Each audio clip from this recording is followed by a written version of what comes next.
El libro de Éxodo vamos a estar hoy.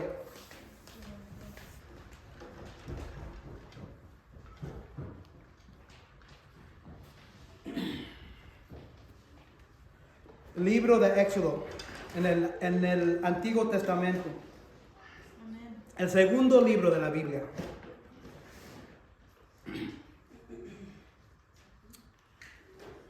Una pregunta. ¿Cómo sufres? Esa es una pregunta. ¿Cómo sufres en tu vida? ¿Cómo vives tu conflicto? Cuando estás en medio de tu prueba, tu sufrimiento, tu conflicto, cuando estás en medio de tu sufrimiento, ¿cómo lo vives? ¿Cómo hablas? ¿Cómo actúas? ¿Cómo te portas? Es la pregunta que quiero cuando sufres. ¿Cómo te portas en tu conflicto? La palabra, la Biblia, nunca dice que no vamos a tener sufrimiento. De hecho, como cristiano, como pueblo, vamos a sufrir aún más. Entonces la pregunta es, ¿cómo sufres? Porque todos vamos a sufrir. Pero en los ojos de Dios hay dos maneras de sufrir. Sufrir mal o sufrir bien. ¿Cómo te encuentras en tu sufrimiento? ¿Cómo te encuentras en tu conflicto? Puedes sufrir y pecar. Puedes sufrir y obedecer. Hay dos lados del sufrimiento. Sufrir bien, sufrir mal. Hoy nos encontramos en el libro de Éxodo. ¿Por qué Éxodo? Porque acabamos de terminar Génesis. Cuando estaba tratando de terminar qué íbamos a hacer como serie nueva, en 2024 decidimos que sería natural seguir adelante con la historia que ya habíamos comenzado de Génesis. Para ustedes que han estado aquí los últimos 2 años en el libro de Génesis, el libro de Éxodo es una continuación de la historia de la Biblia. Más que eso, el libro de Éxodo es una continuación de la historia de Dios. Y como he dicho varias veces, muchas veces, no puedes abrir un libro si estás leyendo, o no puedes ir a una película. Sabes que cuando yo y Carmen miramos muchas películas, vamos al cine seguido. Nada me da más pena que entrar 30 minutos ya después de que entró la película. ¿A quién también le cae mal eso? Entrar o comenzar una película en el cine o comenzar una historia en el libro sin saber los primeros 3, 4 capítulos. A mí me cae, es lo mismo. Muchas veces uno quiere entender la Biblia y no entiende. ¿Por qué? Muchas veces porque está afuera de contexto en lo que estamos tratando de entender. Yo prefiero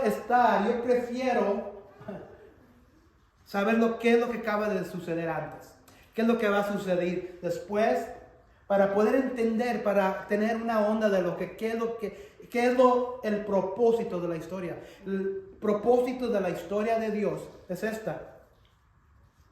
En Génesis aprendimos que Dios hizo un mundo perfecto en 6 días. El 7º día Él reposó y le dio a Adán y Eva la autoridad de gobernar el mundo. Pero sabemos que en el huerto se acercó un ser. El Génesis no dice que era el diablo, pero en el Nuevo Testamento dice que era Satanás. Y Satanás tentó a Adán y Adán le dio de comer también Eva le dio de comer a Adán. Y cayó la perfección de Dios. Entonces cuando fracasó todo eso, acuérdense que en Génesis 3, cuando Dios viene y busca a Adán y Eva, ¿cómo los buscas? ¿Cómo se acuerdan que Dios buscaba a Adán y Eva? Abría las nubes y le decía, ¿dónde estás? No, Él caminaba con ellos. Él tenía una relación con ellos, porque en esos días, en esos momentos de principio, todo era perfecto. Adán y Eva no tenían pecado. Adán y Eva no tenían la naturaleza pecaminosa. Pero el momento que ellos fracasaron y permitieron que entrara la corrupción al mundo, Dios tenía que alejarse.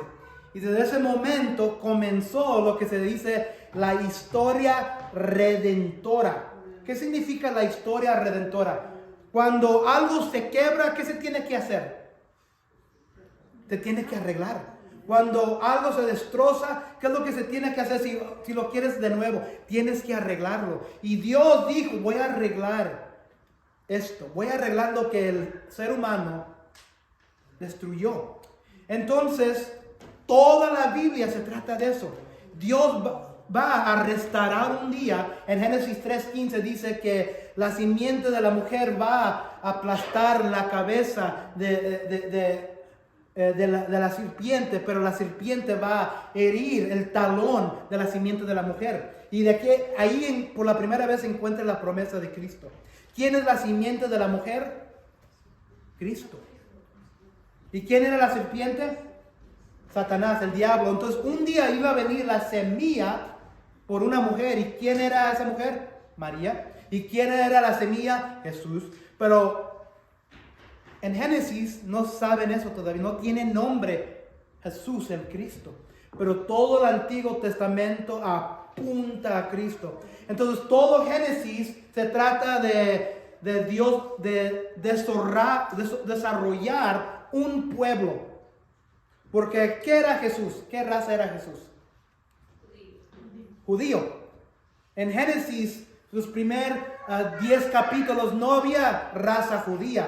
Entonces Dios tenía que seleccionar, tenía que elegir un hombre pagano que no lo buscaba, llamado Abraham. Eventualmente, Abraham, convertido a Abraham, Dios le cambió el nombre, se convirtió una familia grande. Tuvo a Isaac, tuvo a Jacob. Y por medio de estos dos hijos, se aumentó la familia de Abraham. Y miramos en Génesis que Jacob tuvo 12 hijos. Eventualmente hubo un hambre tremendo que la raza judía, porque la raza judía viene por medio de Abraham, por medio de Israel, Jacob, tenía que venir a Egipto porque si no iba a morirse en Canaán, donde estaban viviendo.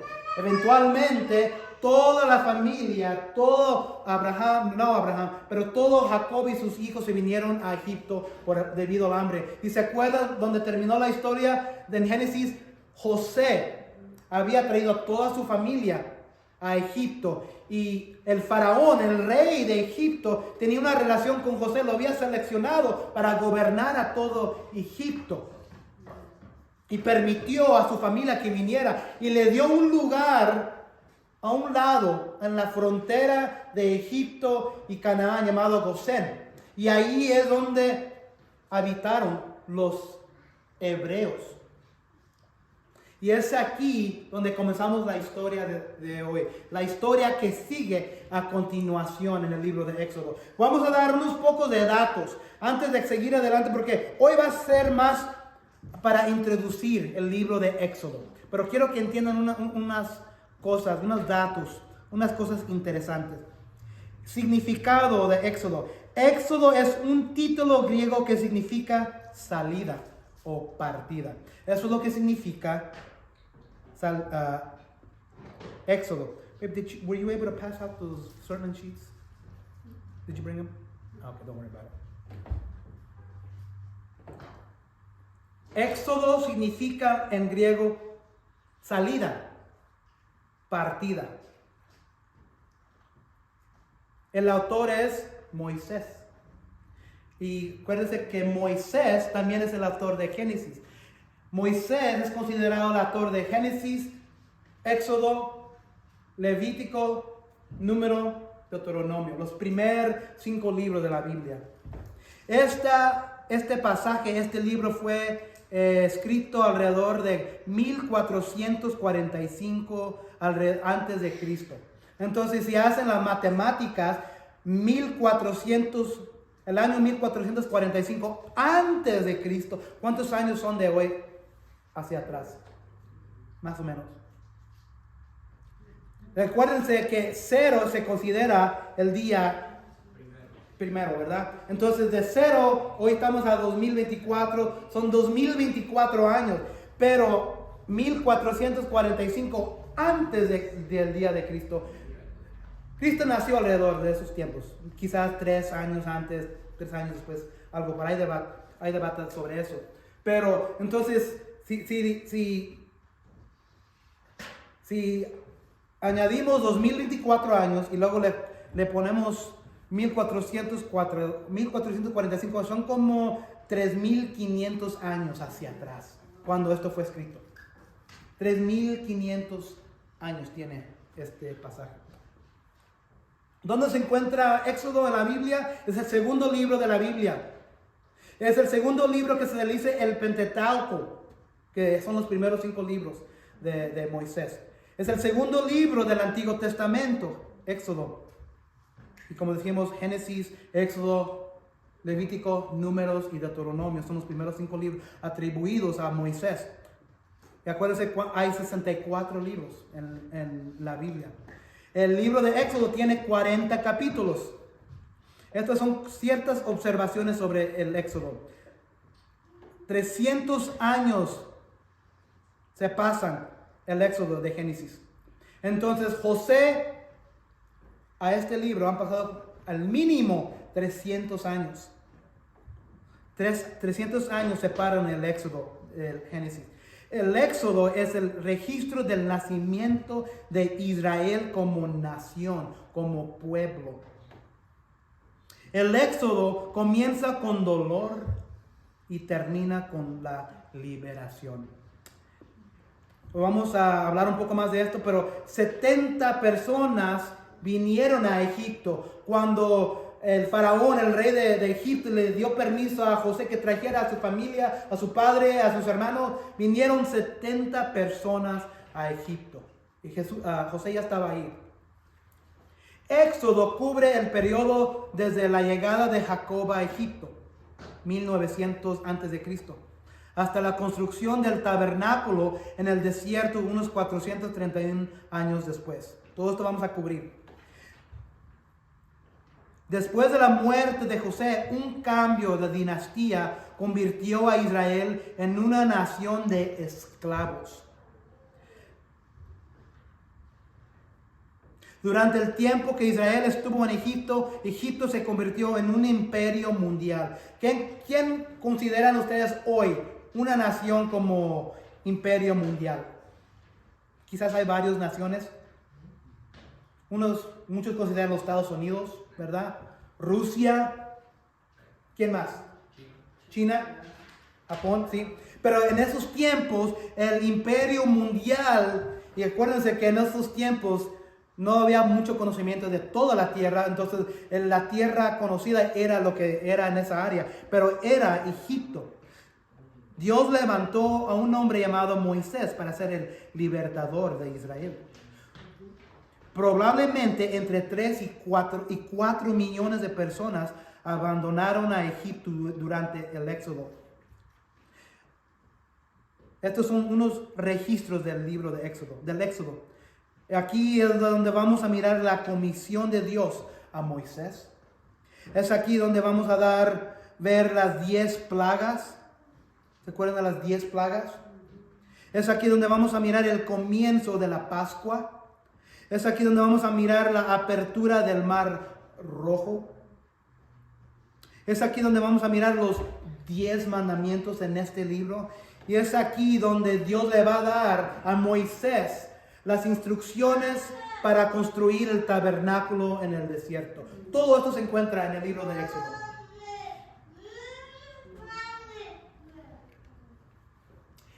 El título de la serie de este libro,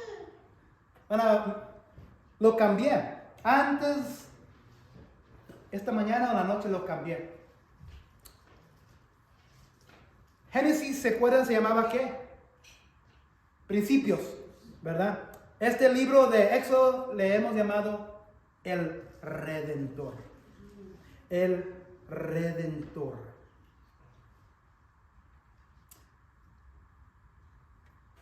Y este es el título del mensaje de esta mañana.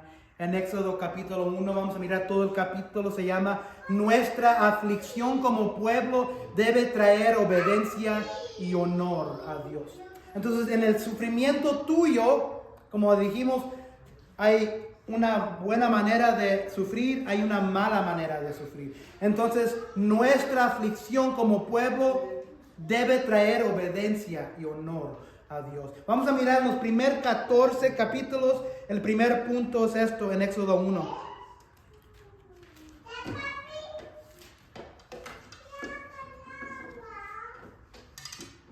Y si no lo he dicho hoy, lo he dicho antes, a mí me da placer escuchar las voces de niños. Entonces no hay nada que me trae más gozo, escuchar las voces de los niños. Entonces no tengan pena si los niños andan corriendo para allá y para acá. ¿Ok? Pueden correr y si quieren venir aquí adelante, ayudarme también. Pero no hay nada, no hay nada de pena de mí, no tengan pena ustedes. Si los niños quieren hablar, cantar, correr, para mí está bien, para mí está perfecto. Para mí la señal de que una iglesia está creciendo es que hay niños. Los primeros 14 versículos vamos a mirar este primer punto. Que el pueblo de Dios crece en medio de la aflicción. El pueblo de Dios crece en medio de la aflicción. Los primeros 5 versículos dice así la palabra de Dios. Estos son los nombres de los hijos de Israel que acompañados de sus familias llegaron con Jacob a Egipto. Rubén, Simeón, Leví, Judá, Isaacar, Zabulón, Benjamín, Dan, Neftalí, Gad y Aser. En total, los descendientes de Jacob eran 70. José ya estaba en Egipto. Entonces, lo que está diciendo aquí, en la manera que está comenzando los primeros 5 versículos de Éxodo, el primer capítulo, está dando un breve resumen de lo que ya hemos aprendido. Por medio de los 12 hijos de Jacob, Jacob es lo mismo que Israel, porque Dios le cambió de Jacob a Israel. 70 familias vinieron a vivir en Gosén. Y si regresan a Génesis 46, 27, estos son los nombres que también se encuentran en. Son los hijos de Jacob, los hijos de Israel. 430 años han pasado después de Jacob y su familia. De estos 12 hijos se convirtió en una nación. De estos 12 hijos vino el pueblo judío. De estos 12 hijos de Jacob vino la raza judía, eventualmente trayendo al Cristo Jesús. Versículo 6. Murieron José y sus hermanos y toda aquella generación.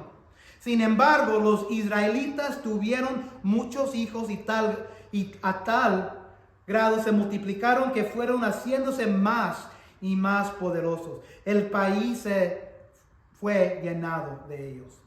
Vamos a pausar ahí. Entonces lo que sucede, con tiempo José muere. Y con tiempo el faraón muere.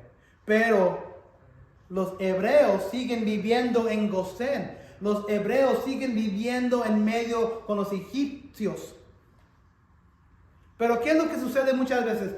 Yo le digo a mi señora, y ustedes también deben de tener esto en sus cabezas. Un día ustedes y yo, todos vamos a morir, ¿verdad?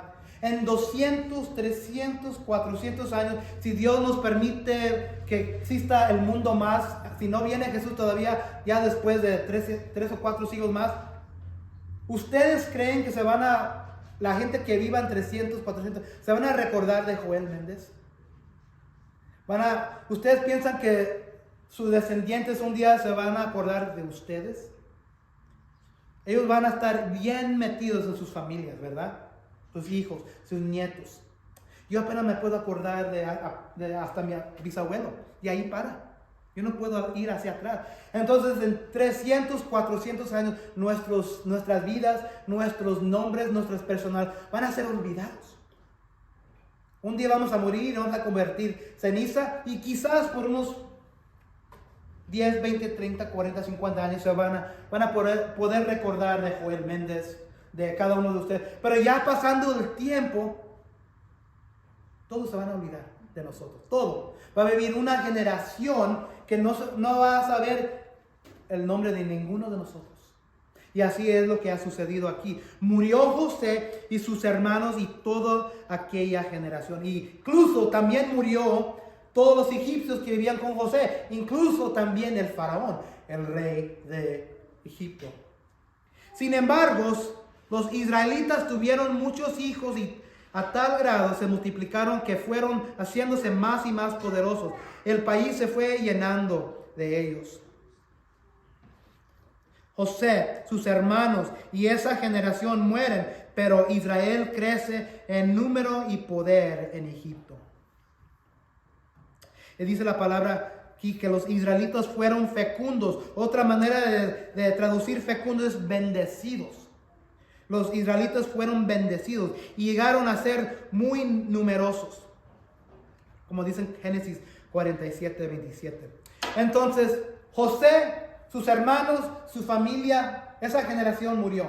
El faraón, los oficiales del faraón con que vivía José, ellos murieron. Entonces sigue adelante Egipto, sigue adelante viviendo los hebreos, pero eventualmente los hebreos y los egipcios se desconocen. Y cuando dos personas o entidades se desconocen, ¿qué es lo que sucede muchas veces? ¿Cómo? Pelean. Una de las cosas que puede surgir. Y es aquí lo que vamos a ver, lo que sucedió. En versículo 8 dice, pero llegó al poder en Egipto otro rey que no había conocido a José. Y le dijo a su pueblo, cuidado con los israelitas, que ya son más fuertes y numerosos que nosotros. Entonces viene otro rey, vamos a ver que él se llama Ramsés, que no conocía. Quizás tenía alguien que le susurraba de un nombre hebreo que se llamaba José, pero no le importaba. El reino era de él. El reino del faraón que vivía con José no le importaba.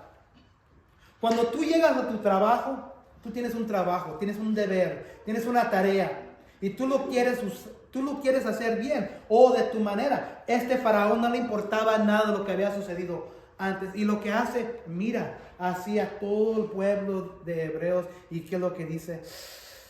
Parecen cucarachos. Porque Dios los había bendecido bastante y estaban creciendo. Pero no nomás en crecimiento, pero eran también poderosos en fuerza. Y este faraón, este rey, mira eso en versículo 8. Cuidado con los israelitas que ya son más fuertes y numerosos que nosotros. Vamos a tener que manejarlos con mucha astucia. De lo contrario, seguirán aumentando y si estalla una guerra, se unirán a nuestros enemigos, nos combatirán y seguirán del país. Fue así como los egipcios pusieron capataces para que oprimieran a los israelitas. Les impusieron trabajos forzados, tales como los de edificar para el faraón las ciudades del almacenaje, Pitón y Ramses. Entonces el faraón, el rey, mira hacia afuera y mira a todos los hebreos. Mira como un mar de hebreos, un mar de una raza que no conoce. Y él tiene miedo. Él tiene miedo porque él está rodeado de otras naciones. Y muchas de estas naciones son enemigos. Y él se pregunta, como un líder astuto, este faraón, este rey, era astuto. Lo que estaba pensando, estos son más poderosos que nosotros, son más en números que nosotros, egipcios.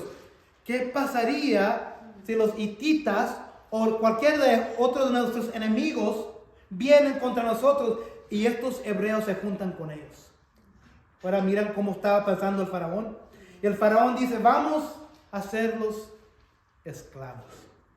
Vamos a oprimirlos. Vamos a tener que manejarlos con mucha astucia. Fue así como los egipcios pusieron capataces para que los oprimieran a los israelitas. Les impusieron trabajos forzados tales como los de edificar para el faraón las ciudades de almacenaje Pitón y Rab. Entonces el faraón, el rey,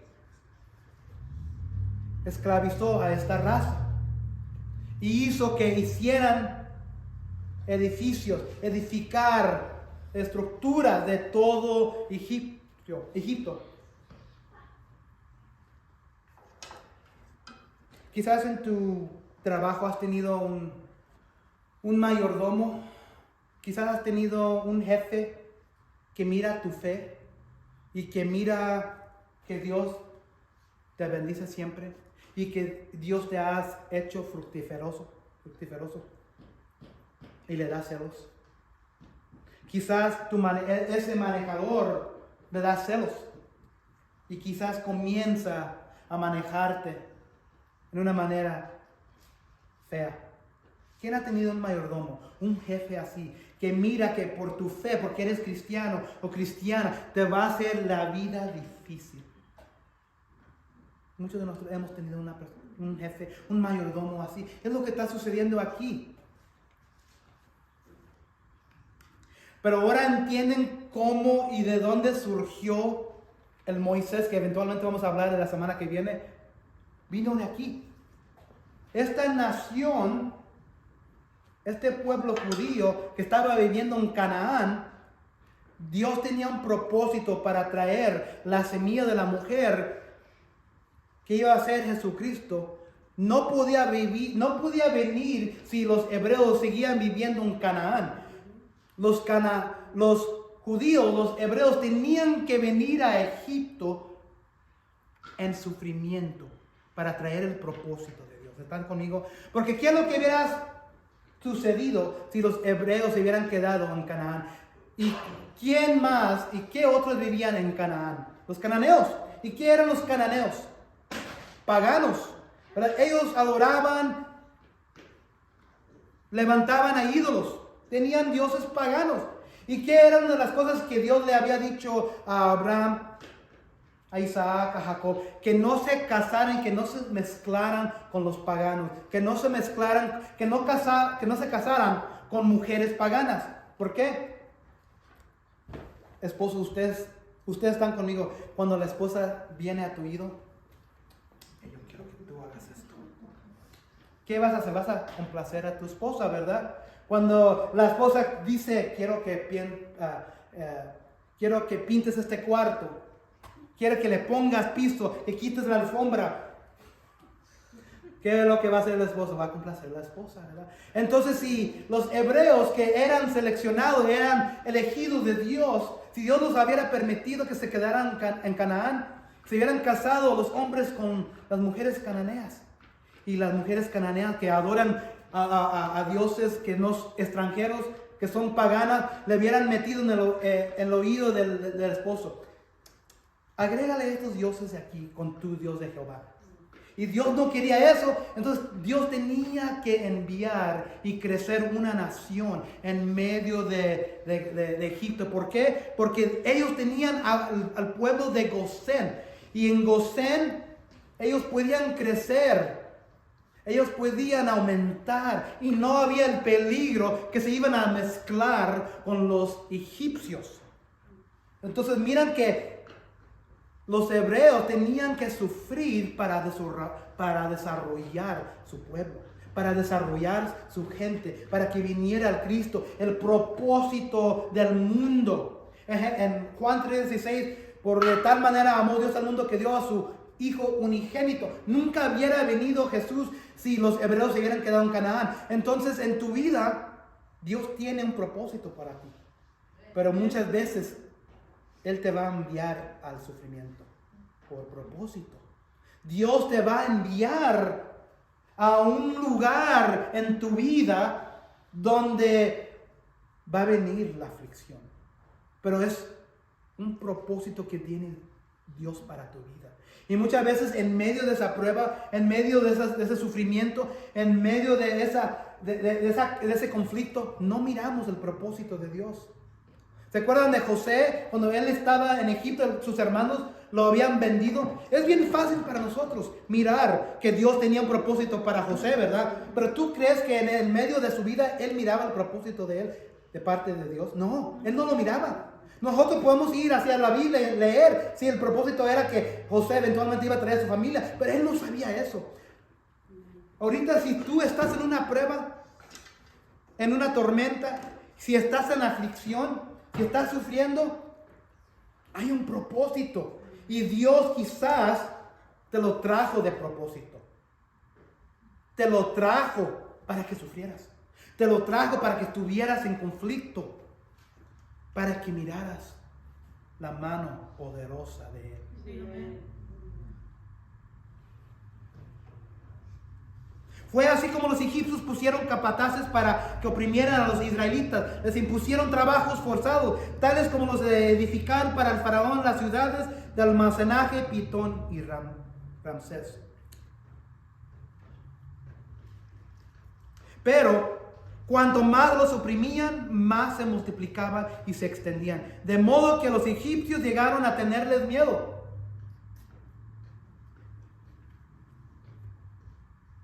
Más que el faraón, los oficiales los oprimían a los hebreos, más ellos eran fructíferos, más Dios los bendecía. Y miraron la mano de Dios estos paganos. Miraron la mano de Dios sobre su pueblo y les dio miedo. Por eso les imponían trabajos pesados y los trataban con crueldad. Les amargaban la vida obligándolos a hacer mezcla, ladrillos y todas las labores del campo. En todos los trabajos de esclavos que los israelitas realizaban, los egipcios los trataban con crueldad. Israel prospera y crece a pesar de la mano dura de los egipcios. Miran cómo está obrando aquí Dios. Una pregunta. Estamos hablando del faraón, ¿verdad? El rey de Egipto. Estamos hablando que el faraón está oprimiendo, está debilitando a este pueblo hebreo. Está haciendo que sufran más. Pero realmente, ¿quién es el que está haciendo eso? ¿Es el hombre o quién es? Dios. ¿Quién? Dios. Sí, pero sí, Dios lo está permitiendo, pero ¿quién? El faraón es un títere, para decirlo mejor. Es un títere para el príncipe de este mundo. ¿Quién es el príncipe de este mundo? Satanás. Satanás lo está usando. El Satanás sabe que un día la semilla va a venir por una mujer. Y si él puede destruir a este pueblo hebreo, ha tenido éxito. Entonces cuando tú sufras, cuando alguien te está trayendo conflicto, uno de ustedes dijeron guerra espiritual. Lo que está sucediendo aquí es guerra espiritual. Cuando te están trayendo conflicto tu mayordomo, tu familia, tu cónyuge, tu esposo, tu esposa, que son diferentes que ti. No es la persona.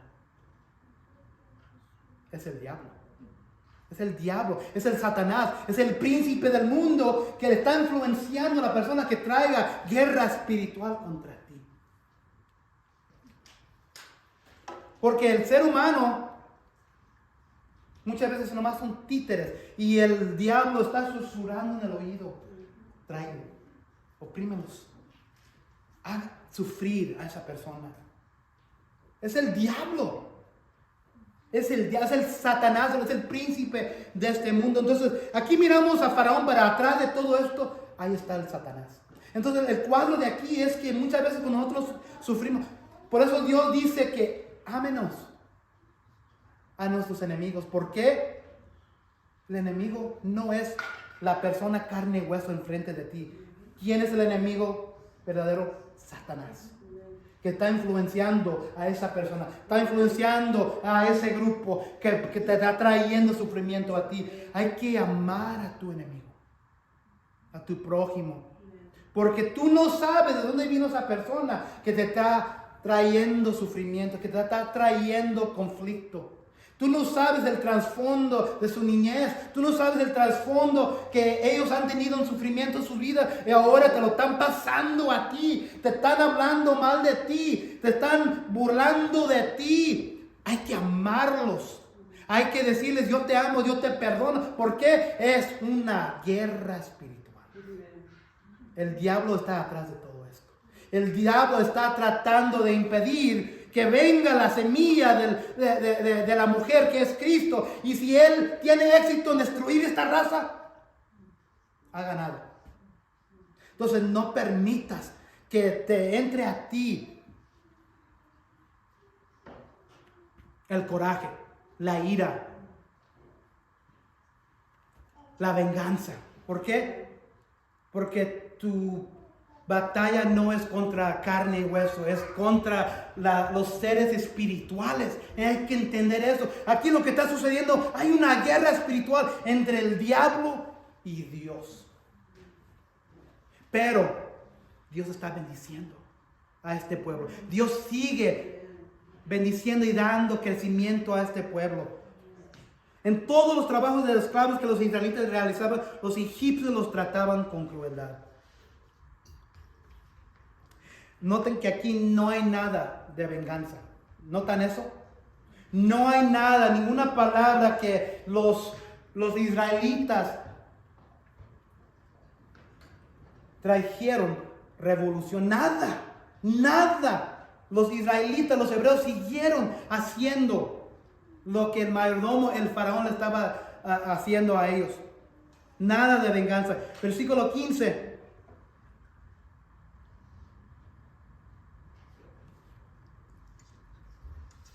Entonces miramos en 12:14 que Israel prospera y crece a pesar de la mano dura de los egipcios. El sufrimiento y la persecución son como una gran ola que viene sobre un barco y parece que va a destruir, pero el barco atrapa la ola y simplemente la usa para acelerar. ¿Han visto las películas donde está el barco y luego viene como la ala grande y como que se va a sumergir al barco? Pero lo que hace la prueba de la ala de sufrimiento, el barco agarra la ola, y acelera. En medio de su cruel y duro servicio, la vida debe haber parecido sin esperanza a los hijos de Israel. Y la idea de que Dios estaba llevando a cabo su plan debe haber parecido muy lejana. Sin embargo, era cierta. El segundo punto es esto, en 15-22. Incluso en la aflicción debemos honrar a Dios. Incluso en la aflicción debemos honrar a Dios. Versículo 15. Había 2 parteras de las hebreas, llamadas Sifra y Fubá, a las que el rey de Egipcio ordenó: cuando ayuden a las hebreas en sus partos, fíjense en el sexo, y si es niño, mátenlo, pero si es niña, déjala con vida. Entonces el faraón sabe que si siguen aumentando los hombres hebreos, que ellos son los que van a traer la fuerza, que un día quizás se van a formar como un ejército. Y como dije, como el diablo en capítulo 3 de Génesis, dice que el diablo también era astuto, ¿se acuerdan? Más astuto que las otras bestias del jardín. El faraón es astuto y él sabe que si sigue creciendo el pueblo hebreo y siguen aumentando más hombres poderosos, se van a formar un ejército. ¿Y qué es lo que dice el faraón? Le dice a las parteras: mata a todos los que nacen como niños.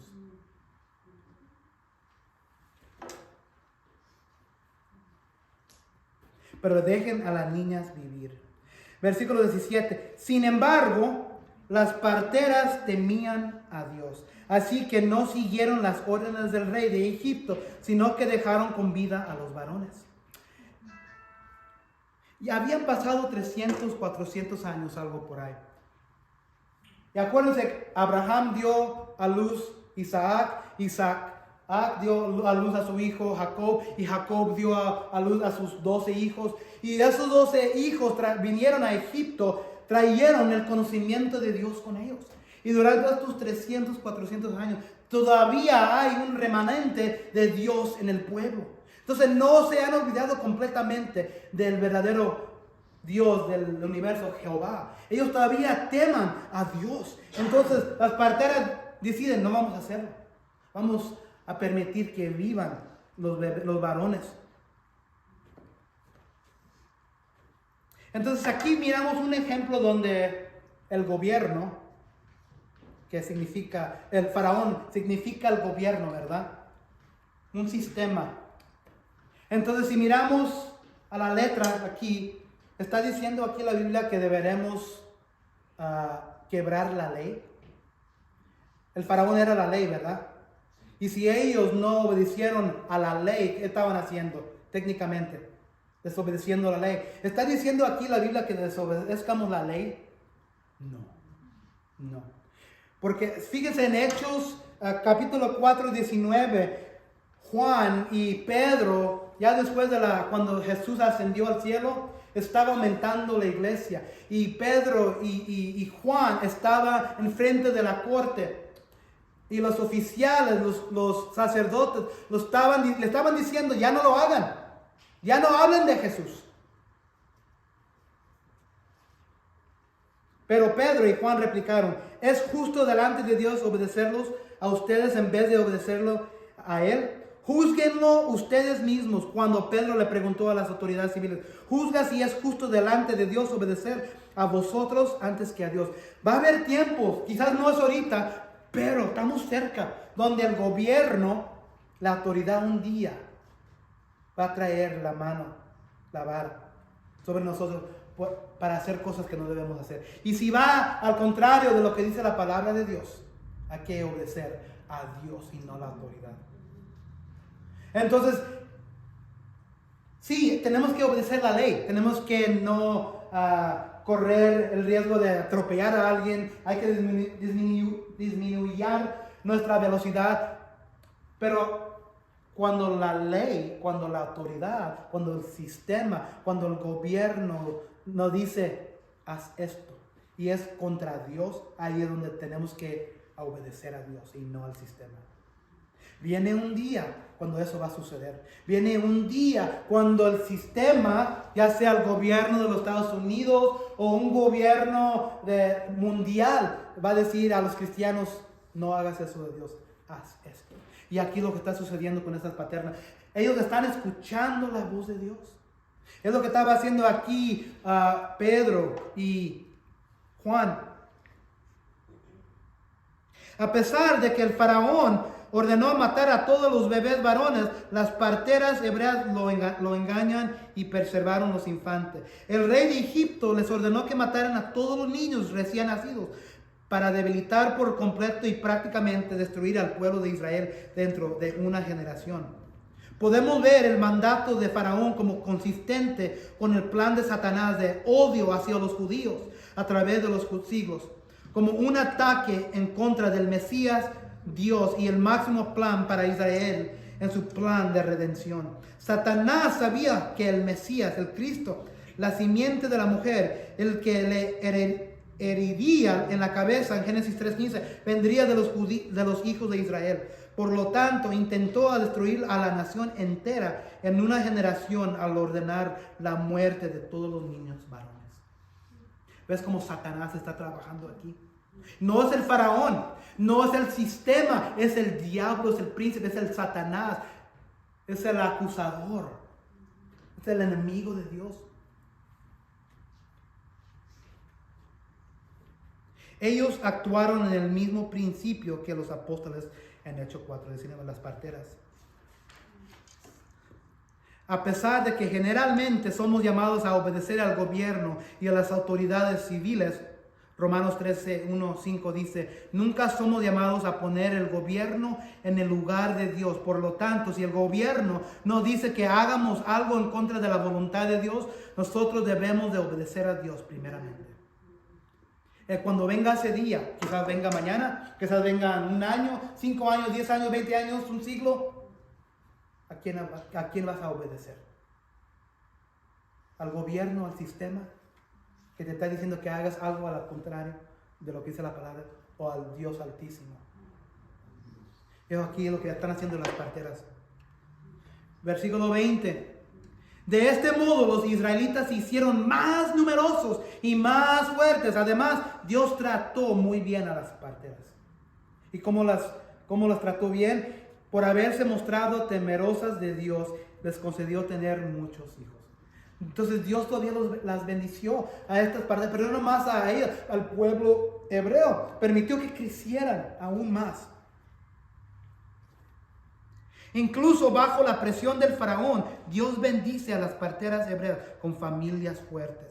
El faraón está tratando de impedir, pero Dios todavía está trabajando y obrando. El diablo va a tratar de impedir que tú tengas éxito en tu vida espiritual, pero si tú estás obedeciendo a Dios y no al sistema, no al gobierno, no a tu naturaleza pecaminosa, Dios te va a bendecir aún más.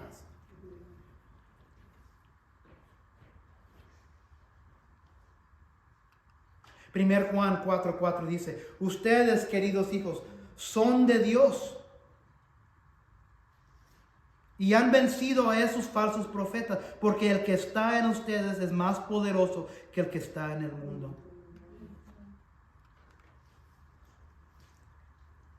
Versículo 22. El faraón se da cuenta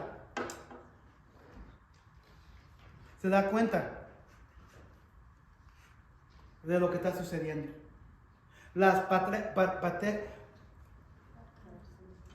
parteras le están haciendo truco al rey, y lo que hace el rey es esto: ¿sabes qué?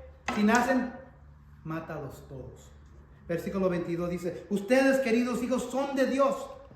El faraón por su parte dio esta orden a todo su pueblo: tiren al río, como si fueran basura, tiren al río a todos los niños hebreos que nazcan. A las niñas déjanlas con vida. Entonces el faraón, el rey malvado, da la orden: si nacen, está bien, pero mátalos, échalos a ahogar en el río Nilo. ¿Se acuerdan ustedes que todos nosotros acabamos de celebrar la Navidad, ¿verdad?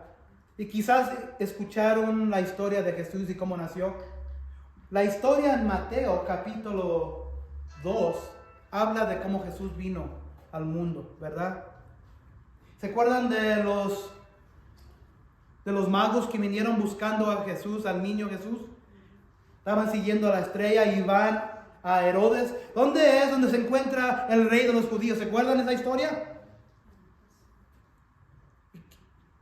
Herodes era el rey de los judíos. ¿Y qué es lo que le dio inmediatamente cuando escuchó eso? Celos. Yo soy el rey de los judíos. Pero no le dijo eso a los magos. Le dijo: ok. Él se entera por medio de sus oficiales dónde va a ser. Y luego le dice a los magos, el Herodes: ve y encuentra a este rey. Y cuando se den cuenta dónde está nacido, vayan y díganme para yo poder también adorarlo. Y eso no era el propósito de él. ¿Qué era el propósito de Herodes, el rey malvado? Matar a Jesús. Y cuando se dio cuenta que los magos lo decepcionaron y se fueron para otra dirección, ya había pasado un poco de tiempo. ¿Qué es lo que hace el rey Herodes? Mandó matar a todos los bebés, los infantes, todos los niños, todos los varones. Igual aquí está sucediendo.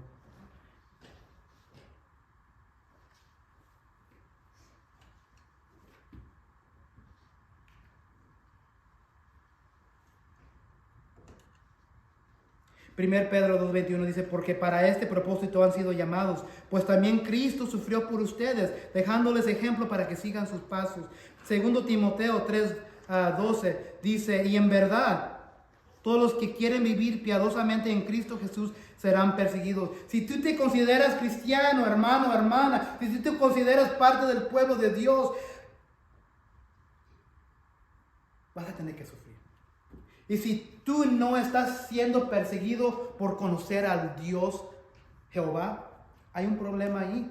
Si el mundo no sabe que tú eres seguidor de Dios, si el mundo, tu trabajo, tu familia no sabe que tú eres del pueblo de Dios, hay un problema ahí. Y no estás siendo perseguido por ellos. No te están burlando de ti. No te están diciendo, no te están diciendo que acabas de hacer apostasía. ¿Han escuchado esa palabra? Que te están diciendo que acabas de abandonar la fe esta. Te están diciendo que te estás burlando de ti. Si ellos no dicen nada de eso, quizás tú no eres parte del pueblo de Dios. Quizás tú no eres de Dios, porque tú no, te da vergüenza. Te da vergüenza. Todos hemos estado ahí. Cuando estamos rodeados de gente que no son cristianos y están diciendo maldiciones o están hablando de ira esa. Está bien guapa. Yo he estado ahí en trabajos. Yo sé qué es lo que sucede cuando estamos rodeados por hombres o cuando estamos rodeados por trabajadores, compañeros. Y mi fe no sale.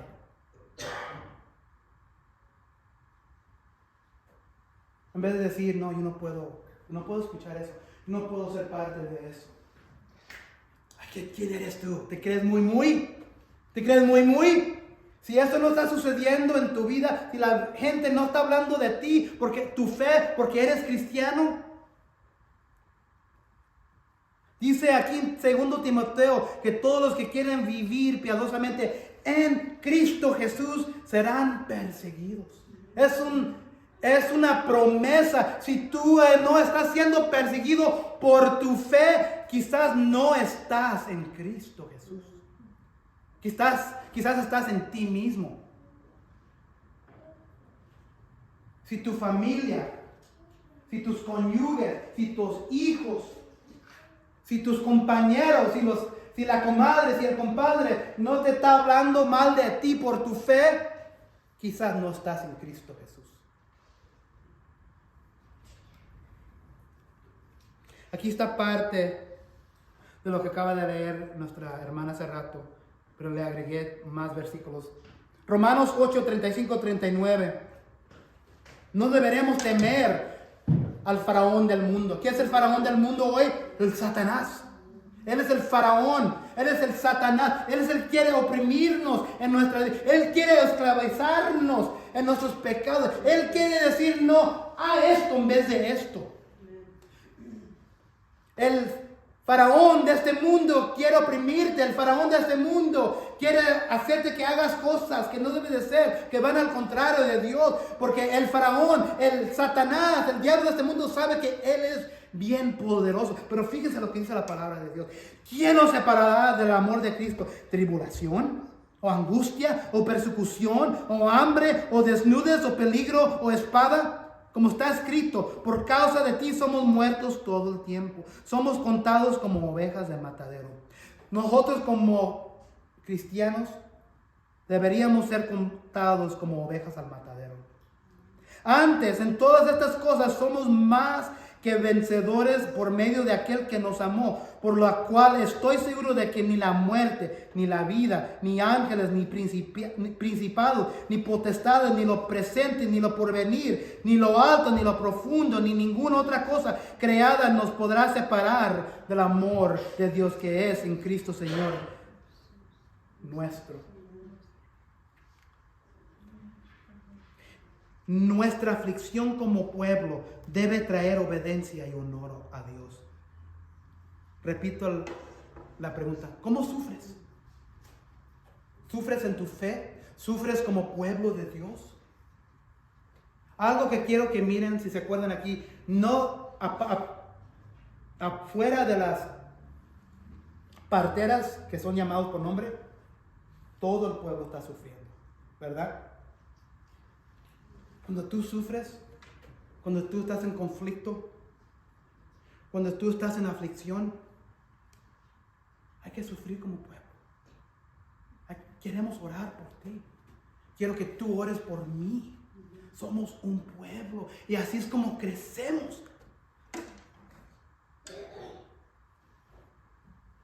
Tu aflicción no es para ti. Tu sufrimiento no es para ti.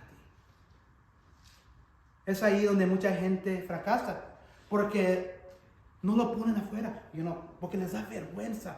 Como pueblo de Dios hay que sufrir como un cuerpo, hay que sufrir como un cuerpo entero. La soberbia, el orgullo impide que yo les diga que yo tengo este problema. Yo quiero orar por ustedes, yo quiero que oren por mí. No importa que sea el desafío mío, no importa que sea la prueba mía.